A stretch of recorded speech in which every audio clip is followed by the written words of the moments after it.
Neo-compradors, the leftist foot soldiers of imperialism. In his article, 1999, NGOs, in the Service of Imperialism, James Petras scientifically dissects imperialism in today's Global South societies. James Petras uses neo-compradors as the unit of analysis for his study of imperialism in modern countries of the Global South because of the assumption that capitalism, and thus imperialism, is constantly developing to perpetuate itself. The motivation behind studies like this is a deep frustration with contemporary leftist discourse, which has distorted scientific socialism into an ideology of political activism institutionalized by NGOs, funded by Western sources, and employing revolutionary idioms under the guise of modernizing an out-of-date theory. Petras's imperialist theory has four premises. First of all, the growth of capitalism inevitably led to imperialism. The free competition was institutionalized but monopolistically developed by using banks and then offshoring industries to maximize profits by utilizing cheap labor and stolen resources. Second premise, colonialism came before imperialism, an advanced historical epoch. The armies of Great Britain and France took the initiative in conquering and colonizing other countries, directly occupying these countries, plundering their resources, and utilizing the inhabitants for their own purposes. Third premise, exploitation is a condition of imperialism, just as it is for capitalism, which it derives from. A revolutionary oppositional force, the anti-imperialist party, the proletariat party, respectively, that would attempt to negate the affirmed imperialism, capitalism, respectively, and so upend the status quo as comported, or position, towards resolution of the latent contradiction. Fourth hypothesis, reactionary forces want to keep exploitation's contradiction going. The recognition that the reactionary forces, actors and tactics, that seek to perpetuate exploitation are dynamically evolving historically to ensure the best results, assume different actors who appeal to different demographics and employ different tactics, carrot and stick, to incentivize or terrorize different demographics, is novel to James Petras and the small number of disciplined anti-imperialist socialist academics. Given that imperialism is a byproduct of capitalism, the inherent contradiction of exploitation in capitalism extends to it. Beyond its national scope, the exploitation of workers by capitalists takes on an international dimension. First, direct occupation and settlements, i.e., colonialism, then mediated control, i.e., compradorialism, and finally, co-opting social movements were used to carry out the offshoring of exploitation. Neo-compradorialism. As indigenous liberation groups struggled and the U.S. empire slowly grew, European settler colonies worldwide began to fall apart. As the global system of systematic exploitation, imperialism superseded colonialism. Imperialist hegemonic strategies have taken the place of colonialist hegemonic strategies, establishing the local bourgeoisie, and feudal lords, as the governing class who have tight ties to past colonizers is one method used by imperialism to consolidate indigenous regimes subject to the previous colonizer. Behind the guise of self-determination, this system of governance allowed the colonizers to protect their interests in their former settler colonies. After Lebanon was freed from French colonial rule, many upper-class families from various metropolitan elites took over. Due to shared religious beliefs, ties to one another's families, and, most importantly, interests, some of the oligarchies had strong ties to France. As a result, the Hashemite dynasties replaced British colonialism in Jordan and Iraq. In the Gulf, the transfer of power was different. Despite not having been colonized, native compradors with connections to Britain also preyed on Arabia and Persia. The Pahlavi dynasty was chosen to rule Iran, a nation rich in oil in Central Asia. By attacking and killing the various tribes of the peninsula, the Saud clan on the other side of the Gulf established themselves as the rulers of most of Arabia, and they later formed links with the British to extract and sell oil. The sole exception to the general pattern of colonizers is the case of Palestine, where native leaders were replaced. Zionism replaced British colonialism as the power structure in charge of Palestine. Despite being a settler colonialist state, Israel does not fall under the international regime of European colonialism, but somewhat under the global control of Pax Americana imperialism, with Israel generally being thought of as serving as an advanced American military base in the area. The colonialist empires of France and Great Britain were neutralized by decolonization, leaving many largely independent nation-states in their aftermath. Colonialism was followed by imperialism. As a result, the U.S. inherited the sphere of influence held by its forebears, the European powers. The former colonizers and later modern imperialists co-opted the bourgeois comprador class to act in their place. These compradors were naturally wealthy and powerful because they were descended from feudal families. Moreover, their ties to their overseas handlers helped to further solidify their control over their relatives. Contrarily, the neo-comprador class is not necessarily conditioned by bourgeois characteristics, i.e., a neo-comprador is not required to own means of production. The middle to lower classes intellectual strata is known as neo-compradors. Through the influx of foreign wealth directed towards them by their offshore controllers, they advance up the social scale. James Petras identifies neo-compradors as the heads of NGOs supported by Western funds and organizations, such as the National Endowment for Democracy, NED, and its European and International Republican Institute and Middle East Policy Institute counterparts, as well as the Open Society Foundation, the National Democratic Institute, and the U.S. Agency for International Development. American President Lyndon Johnson explicitly created the NED Fund in the 1960s, during the ideological conflict between the U.S. and the USSR, to replace CIA covert funding. President Johnson chose to reframe this sponsor-recipient overseas relationship into a private-private mechanism by introducing the NED to avoid diplomatic escalation with communist countries in international forums after it was discovered that private newspapers and parties in Eastern Europe were receiving funding from the CIA. Additionally, George Soros, the American billionaire and founder of the Open Society Foundation, was instrumental in planning the color revolutions in Eastern Europe that led to the fall of socialism there. The NGOs in question are those that work to shape and introduce narratives into political discourse, i.e., party-type or newspaper-type NGOs like think tanks, and most definitely not NGOs like Doctors Without Borders. Their leaders make up what is known as the neo-comprador class.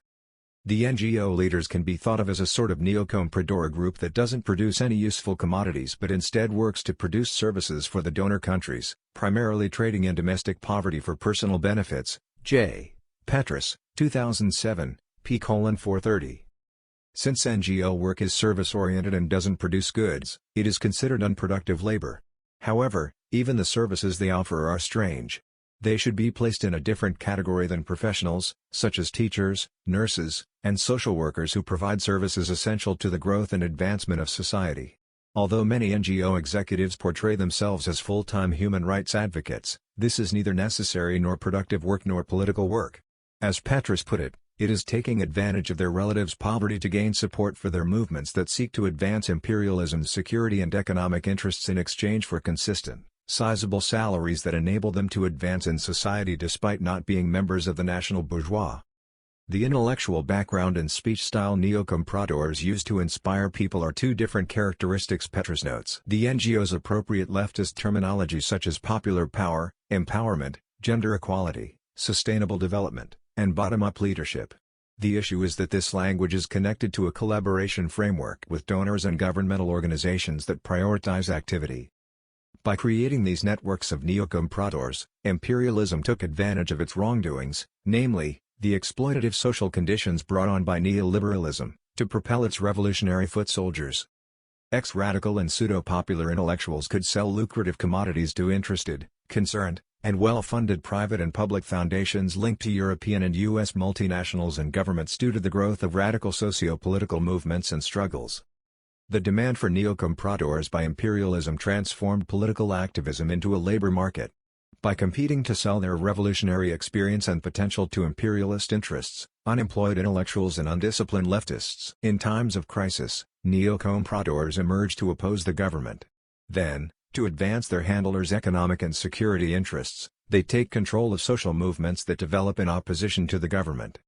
As native informants, the less charismatic neo-compradors select the targets for their handlers' sanctions. The task of influencing the counter-discourse is given to the more charismatic neo-compradors.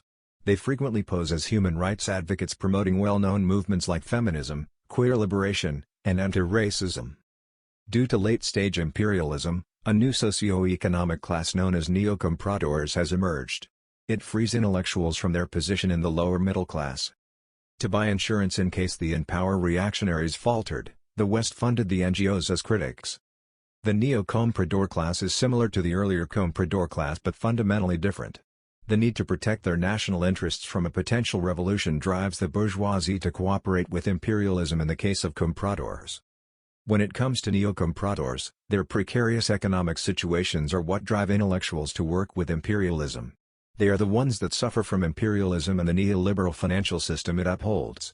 By revolting for sizable salaries, they spare themselves the suffering of neoliberalism. The compradors own means of production or provide services, making them members of the bourgeois class. On the other hand, the neo-compradors' primary source of income comes from their foreign handlers. They do not own any means of production. Both compradors and neo-compradors serve as imperialism's agents. Both want to achieve imperialism's economic and security goals. While the latter accomplishes so in defiance of the state apparatus, the former does so via it. The compradors frequently use authoritarian methods to control the populace following imperialist goals.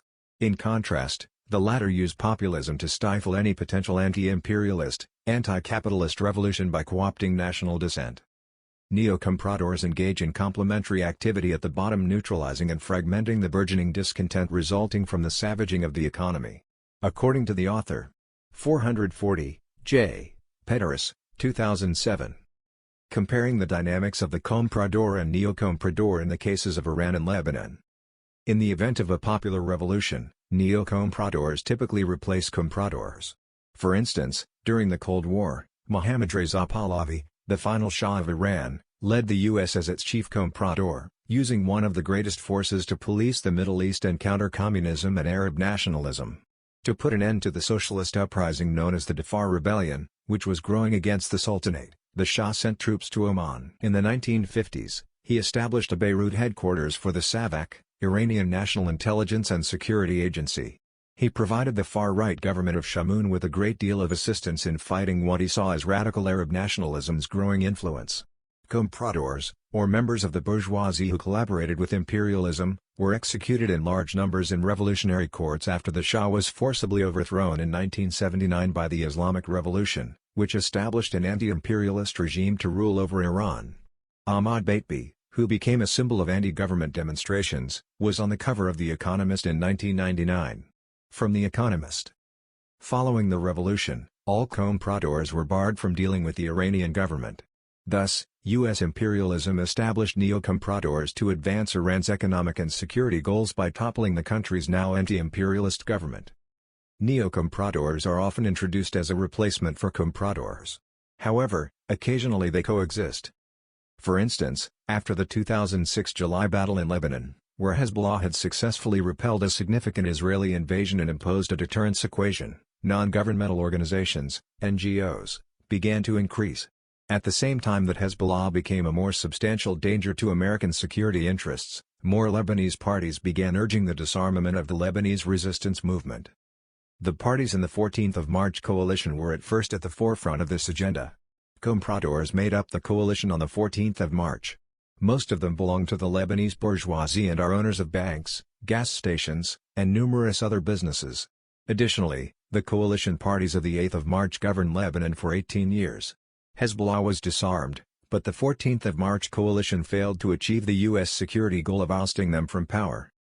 Given the confessional consociational nature of the Lebanese political system, Hezbollah continued to live together. Large-scale demonstrations against the exploitative neoliberal policies practiced by the Lebanese government and banks broke out throughout Lebanon in 2019. The establishment as a whole was the target of the protests. The radical socio-political climate provided the ideal environment for the neo-compradors in the U.S. Western-funded parties and media outlets transformed initial calls for Hezbollah disarmament from demonstrations against the Ponzi scheme of Lebanese banks and the government's neoliberal policies. The neo-compradors and compradors are portrayed as competitors, even in the rare instances where they coexist. The former are often organized in NGOs, tiny opposition groups, or alternative media, whereas the latter is typically a part of the ruling elite or oligarchy. Most of the free-floating public intellectuals who used to leave their class origins and join the popular movements have been captured by the bulk of NGOs. As a result, there is a chasm between capitalism's grave crises and the lack of major, organized revolutionary movements.